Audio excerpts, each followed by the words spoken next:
The talk title this week is Boundless Boundaries. And I don't usually start off by saying, this is the talk title of the week, Boundless Boundaries. And I've had a couple of people say, what do you mean by that? Well, I trust you're going to understand by the completion of today's message. And it is, in a way, also wrapped up with this being the third Sunday of Advent. You know, I said last week, I like to use the themes of Advent this time of year to sort of ground some of what I talk about. And the third Sunday of Advent, we celebrate joy. We celebrate joy. That is the theme of the third Sunday of Advent. So I'm going to ask this question. It's rhetorical. What is joy? Have you ever really thought about that? What is joy? I mean, we talk about it sometimes in terms of like a high vibrational experience of life, right? That joy is that inner sense that is flowing forth and expressing itself and spreading itself all over. It is an important enough idea, joy. It is an important enough idea that one of the leaders in the new development of New Thought, Thomas Troward, named it as one of those 7 attributes of the divine originating spirit, God. Those 7 attributes: love, light, life, peace, power, beauty, and joy. It's important. Joy is important, right? Troward said this: spirit, that is the divine originating power, God, whatever synonym we choose to use, spirit must be joy, because it cannot do otherwise than find pleasure in the self-expression which its works afford it. So the very notion that spirit, God, is expressing itself is an expression and an experience of joy. And so the nature of the divine itself is joy. So today I'm going to invite us to let go of the consideration of joy as an emotion, although it can express itself through emotion, but it is a deeper inner feeling. It is a deep, abiding foundation of being. Can we get behind that idea? Is there anything in the world that seems to contradict that idea? Can you see anything in the world that might contradict that idea?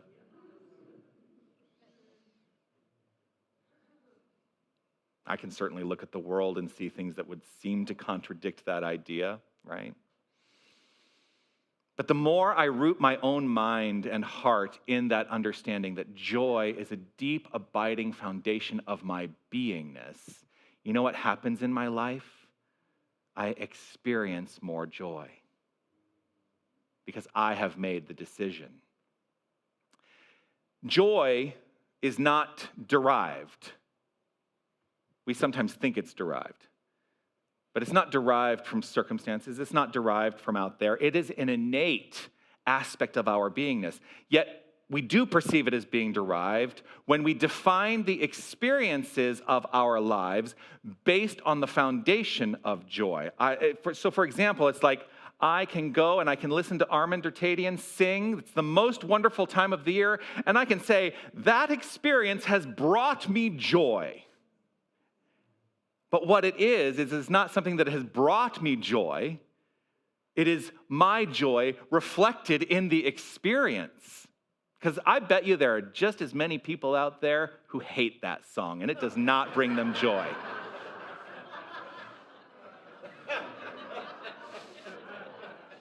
There are people who hate that song. There are. I don't understand them. But that song, when I hear that song, it is a reflection and a radiance of something within me that is joyful and says, yes, this is something to be celebrated. You know, so what if those things out there are the reflection of your innate joy? What if you decided that that was the way you were going to approach every aspect of your life, that everything that shows up is a reflection of something innate within you, and that innate thing is joy? What a different life we would lead, right? It's the truth of your being, whether you are aware of it or not. I want you to really hear that. It is the truth of your being, whether you are aware of it or not. And the only reason we look at things and say, that doesn't bring me joy, is because we've decided that doesn't bring me joy. From this point of view, what I have found is that I can release the pursuit of joy as though it is something found in the circumstances of my life. I can let go of that ever-present, like, oh, I've got to get to that next place that is going to allow joy to be expressed. I don't have to pursue it because I am it. I am it. Because that pursuit has baked in it the potential for disappointment. Because what if you don't find joy in that thing out there? Well, then you're in disappointment, and then your frame of mind is something else entirely. So it is a backwards belief to think that the stuff out there brings us joy. And that backwards belief becomes a limiting factor in our experience.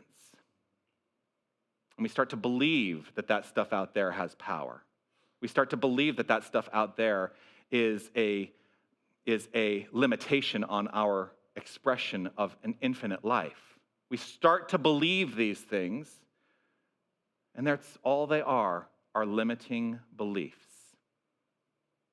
We limit ourselves to the circumstances, but those circumstances do not have power. One of the most profound lessons that I learned in the New Thought movement that I have taken to heart for myself is the lesson of true spiritual denial.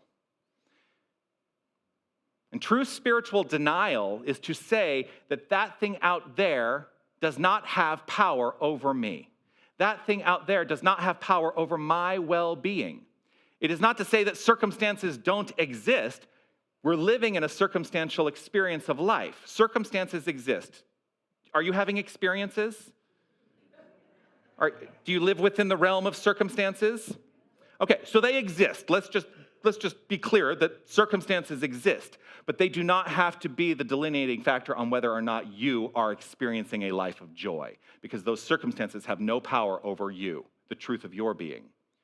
Rumi, one of the magnificent mystic minds, offered this: although you appear in earthly form, your essence is pure consciousness.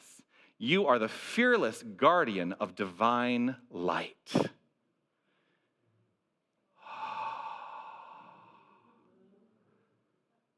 That's a quotation that I think is a reflection of my innate joy. It fairly sizzles within me. If you know that reference, I'm grateful. It sizzles within me, those words. Although you appear in earthly form, we do appear in earthly form, right? Your essence, the truth of your being, your essence is pure consciousness. You are the fearless guardian of divine light. And there is nothing in the realm of darkness that you cannot shine a light upon, the light of joy, the light of love, the light of peace, the light of power. Our work in New Thought is the work, I think, of most spiritual mystics, and that is the work of dismantling the beliefs that have led us to limit joy, love, peace, faith, and every aspect of our divine essence. It is only belief that sets the limit to the experience of life. That's it. Only belief. If you believe you can't, you're right. I hate quoting Henry Ford because I don't really care for his politics. But Henry Ford said, if you think you can or you think you can't, you're right. It's a great quote. It's a great quote. Now, there is a paradox in all of this. See, the glasses come off when I talk about paradox. Because we are limitless beingness. We are limitless beingness, right? We are the limitless beingness of spirit, having the experience of limitation. We are the limitless beingness of spirit, having the experience of limitation. We are constantly navigating the constructs of time and space. At least that's what I'm aware of in this moment. I know there's more. I sense there's more. And I have the experience of it in spiritual practice, the moreness, the infinite nature. I often find that in the experience of meditation, the practice of meditation, that moreness. But As I walk about my day, I'm walking about my day navigating the constructs of time and space. It doesn't mean that any of that is real with a capital R. It's real with a lowercase r, which means that, yes, it is circumstantial, but it is also an illusion. It exists. If I go back to the quantum stuff I've been talking about, it exists because I have decided to observe it as existing. Whew. Now, those constructs that we experience, the constructs of time and space, I have another word for those constructs. I call them boundaries. And boundaries needn't be barriers to the infinite potential of our expression. But we start to believe in them as barriers to that infinite potential of expression. True experience of boundaries can invite them into a frame of mind that supports this idea, that they can be tools for living in harmony. They can be tools for living in harmony. There is a program that I have taught a few times here. I've taught it several times in my experience of ministry, and I was present at the development of this program. It was by my mentor in ministry. It's a program called Mental Muscle. There are many of you in this room who have enjoyed Mental Muscle, the Mental Muscle journey with me. And one of the weeks of Mental Muscle is an entire, by the way, just so you know what Mental Muscle is, 16 weeks of spiritual boot camp. And it is boot camp, right? Yes, Beryl says, yes, it is a spiritual boot camp. And each week you are given a directive in this program. And one of the weeks, the directive is to look at your boundaries and your priorities. And one of the suggestions is to consider a boundary-free life. First of all, in this experience of time and space, I cannot actually experience a boundary-free life. I live in the experience of boundaries. But in the absolute, in the infinite, there can be no boundaries. And so when I am considering my life as a reflection of the absolute infinite, why do I hold on to boundaries that limit me in deleterious ways? I don't know where that word came from, but it was there. In challenging ways, in detrimental ways. Boundaries are an opportunity for us to live in the state of observation and can create clarity in many ways in our lives. Boundaries are loving practices. Boundaries are loving practices, both in self-respect and respect for others. They are not denials of our divinity. They are not denials of our divinity. They are tools for navigating this experience in balance and joy. That innate joy becomes a reflection in the boundaries we experience. In New Thought, if we let go of boundaries, because we're taught, the spiritual thing to do would just to let everyone run roughshod all over you because you're a spiritual being. Anyone have that experience? We are not invited to be doormats in this philosophy. We are not. And that only comes from living the experience of saying, it's all God, it's all good. There's that spiritual bypass again, right? To say, it's all God, it's all good. Well, that's releasing the notion that you can live within the construct of boundaries. Communicating what is acceptable from a spiritual point of view is a healthy method of self-care. The holidays come around, and I think sometimes we feel like we have to get along. We have to. We have all of these ideas of the have-tos or the should-dos or all of those things that are related to the experience of the holidays. And I'm going to invite you all to let go of all of those have-tos and shoulds. Because you get to communicate what is acceptable in your life. That being a healthy method of self-care also helps reduce misunderstandings in our experiences and in our relationships, and it helps set the expectations.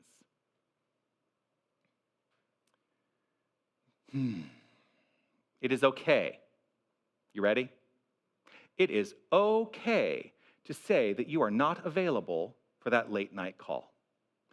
It is okay to say that you are not available to go over to Christmas dinner. It is okay to say that you are not available. It is okay.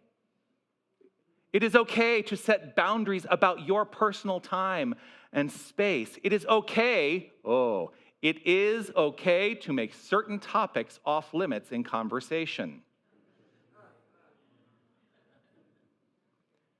These practices, and they are up to you to communicate clearly, these practices all help establish respect, understanding, and harmony.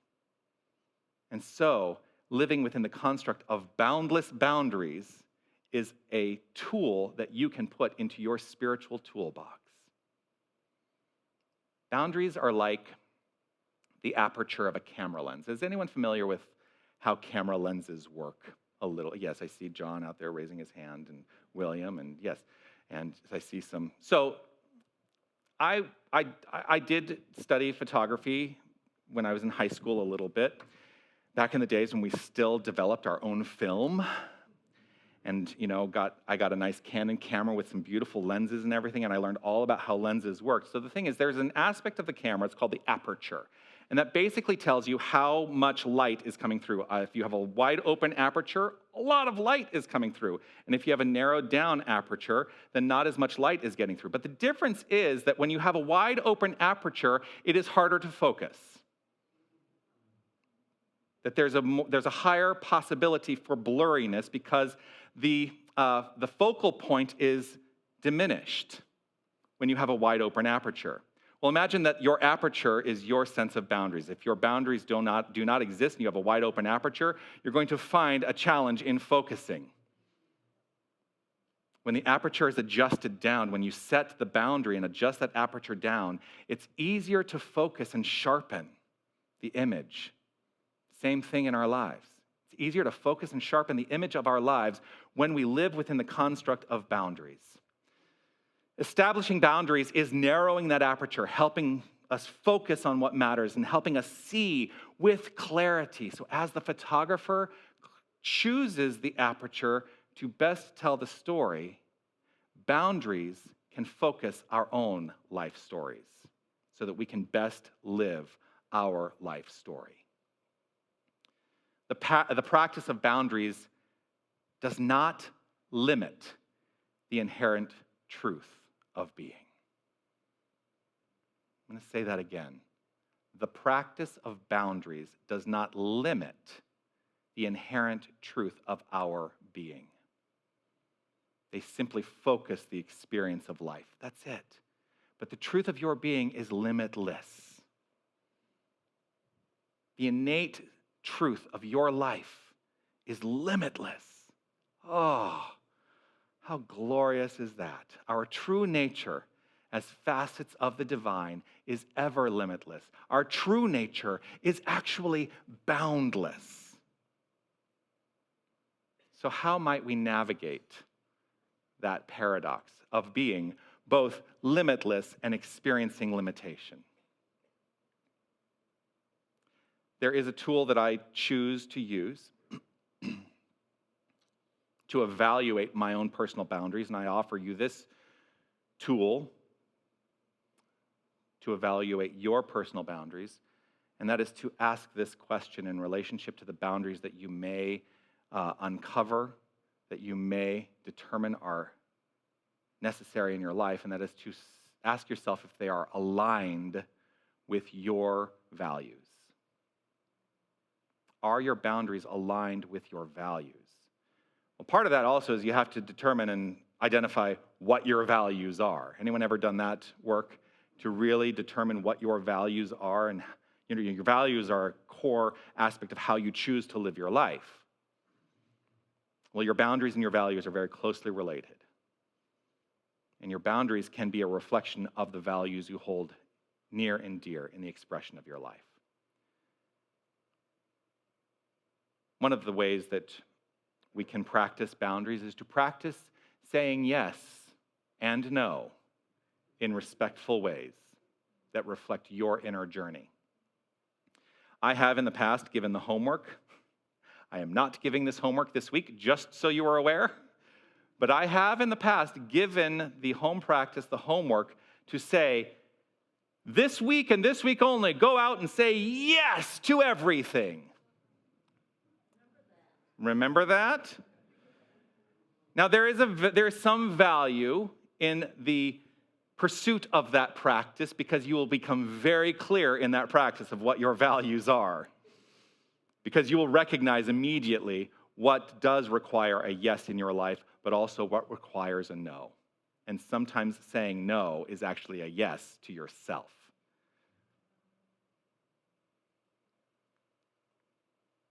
That's not the homework this week. I have a story to tell you. Once there was a gardener who owned a beautiful plot of land. She worked tirelessly, planting flowers, vegetables, and fruit trees that provided nourishment and joy to everyone who visited her garden. The garden became famous, and many people came to admire it, asking for flowers or picking fruit without permission. At first, the gardener allowed it. She thought, I am here to share my gifts with others. But over time, what she noticed is that her plants were withering and her soil was losing its richness, and the joy she once felt in tending to her garden turned into exhaustion. One day, a wise traveler visited the garden and saw the gardener's struggle and asked, "Why don't you build a fence?" The gardener hesitated, "But a fence feels selfish. I want people to enjoy my garden freely."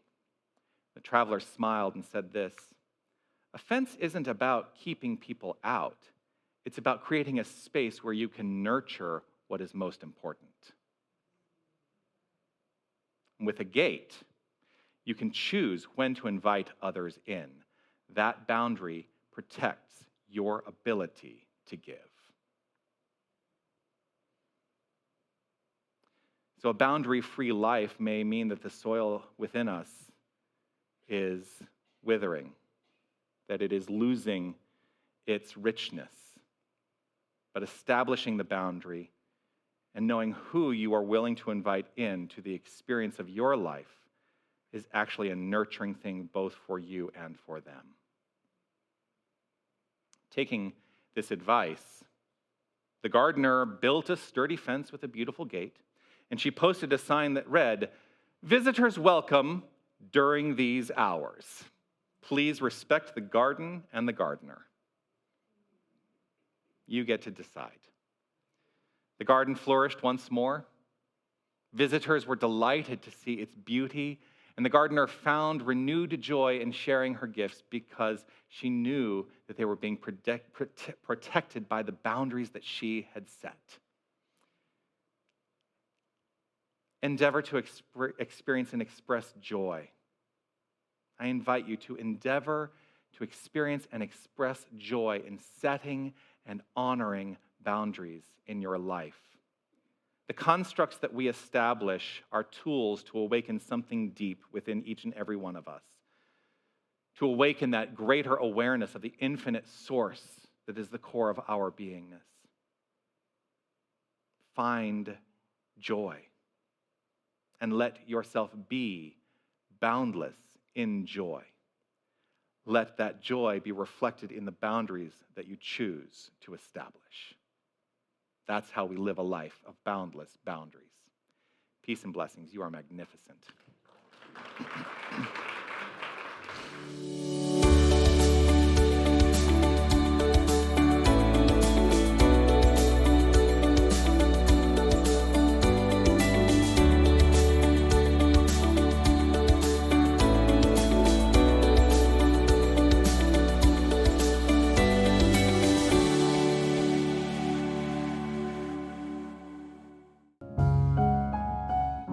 Taking a breath and allowing. I open up in this moment to an acknowledgement of the one power and presence, the one divine source, the one resource for all that flows forth into and as creation. And I recognize and understand that that is the only thing that exists. This creative source energy, this God essence, this divinity is all there is, and it is who and what each and every one of us is. We are each and every one of us facets of this magnificence. The wholeness of us is divine. Every physical aspect of our being, every spiritual aspect of our being, it's all one unified wholeness. Rooted in this understanding, I lay claim to this idea that as I experience life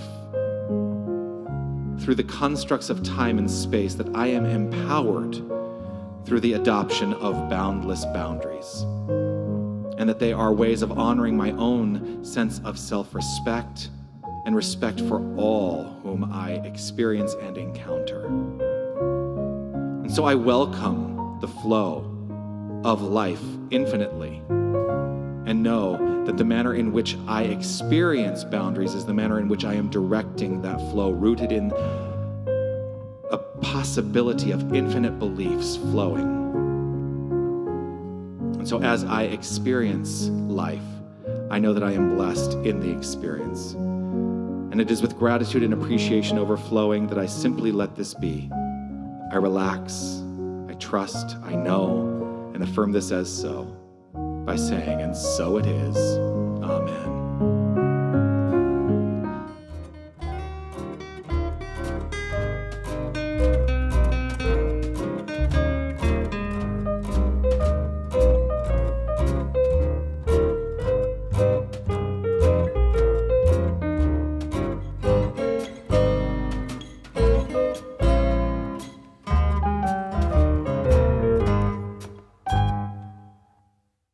The home practice that I'm offering this week does come directly from the Mental Muscle program. I would invite you this week to keep an ongoing list of boundaries. That means carry a notepad with you, and as you recognize boundaries in your life, write them down. Just write down, this is a boundary in my life, right? Next to each boundary that you find, write your assessment of it as either good or bad. And if you aren't sure whether it is a good boundary or a bad boundary, if it's a good boundary or a bad boundary, I feel like Glinda. Write pending if you are not certain. And at the end of the week, you can determine what works in your life, what doesn't work in your life, and then take action accordingly.